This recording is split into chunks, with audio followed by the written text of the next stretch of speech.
Hi friends, இந்த வீடியோவில் என்ன பார்க்க போகிறோன்னா என்னோடய எக்ஸ்பீரியன்ஸ். அதாவது பிரம்ம முகூர்த்த பூஜை ஏற்றின பிறகு ஆரம்பித்த பிறகு எனக்கு என்னெல்லாம் மாற்றம் இருந்தது அப்படின்னு சொல்லிட்டு உங்களோட நான் ஷேர் பண்ணிக்கிறேன். ஏன்னா நிறைய பேர் இந்த பிரம்ம முகூர்த்த பூஜை விளக்கு ஏற்றிட்டுருப்பீங்க.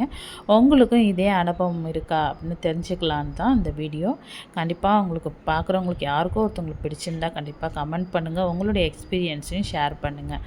ஏன்னா இப்போ எனக்கு இப்போ இந்த பூஜை ஸ்டார்ட் பண்ணதுலேருந்து முன்னெல்லாம் கொஞ்சம் சோம்பேறித்தனமாக இருப்பேன்.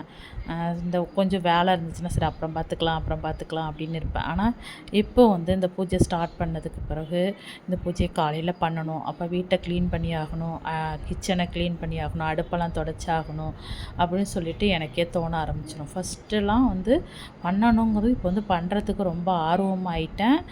அப்புறம் காலையிலே 4 மணிக்குள்ளே எழுந்து எல்லாமே இது பண்ணிடுறதுனால அந்த டே ஃபுல்லும் எவ்வளோ வேலை இருந்தாலுமே ஆக்டிவாக சுறுசுறுப்பாக சோம்பலே இல்லாமல் அந்த பூஜையை பண்ணுறதுனால எனக்கு அந்த மாதிரி எண்ணங்கள்லாம் தோன்றும். எப்போதுமே நல்ல சிந்தனைகள், அதாவது நமக்கு இது நடக்கும், நம்ம இந்த வேண்டுதல் பண்ணுறோம், அதனால் கண்டிப்பாக அது நமக்கு நடந்துடும், அதனால் அப்படின்னு ஒரு எண்ணம் தோண்டிக்கிட்டே இருக்கும். முன்னெல்லாம் ஏதாவது ஒன்று நெகட்டிவாக மைண்டில் தோணிக்கிட்டு நெகட்டிவாக யோசிச்சுட்டே இருப்பேன். ஏன் நமக்கு மட்டும் இப்படி நடக்குது, நம்ம எது நினச்சாலும் நடக்க மாட்டேங்குது அப்படின்னு சொல்லிட்டு ஒரு மாதிரி டவுனாகவே இருப்பேன். ஆனால் இப்போ அப்படி இல்லை. எப்பொழுதுமே ஒரு பாசிட்டிவான திங்கிங் தான். அப்புறம் வீடெல்லாம் நல்லா க்ளீனாக வச்சுக்கணும், துணியெல்லாம் அப்பப்போ மடித்து வச்சிடணும், வீட்டை பெருக்கி தொடச்சிட்டே இருக்கணும். மெயினாக நான்வெஜ்ஜு சாப்பிட்ணுன்னு விருப்பம் இருக்க மாட்டேன்து.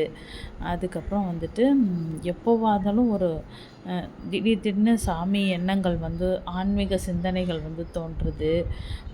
இப்படிலாம் எனக்கு தோணுது. உங்களுக்கு இந்த மாதிரிலாம் தோணியிருக்கா ஃபஸ்ட்டு இந்த விளக்கு ஏற்ற ஆரம்பித்ததுக்கப்புறம் அப்படின்னு சொல்லிட்டு கமெண்ட் பண்ணுங்கள். என்னோடய எக்ஸ்பீரியன்ஸ் இப்படி தான் இருக்குது. இப்போ ஆனால் உண்மையில் ரொம்ப ஹாப்பியாக இருக்கேன். வேண்டுதல் நடக்குதோ நடக்கலையோ, ஆனால் ரொம்ப பாசிட்டிவாக இருக்கேன். உங்களோட எக்ஸ்பீரியன்ஸை மறக்காமல் தயவு செஞ்சு ஷேர் பண்ணுங்கள். தேங்க்யூ.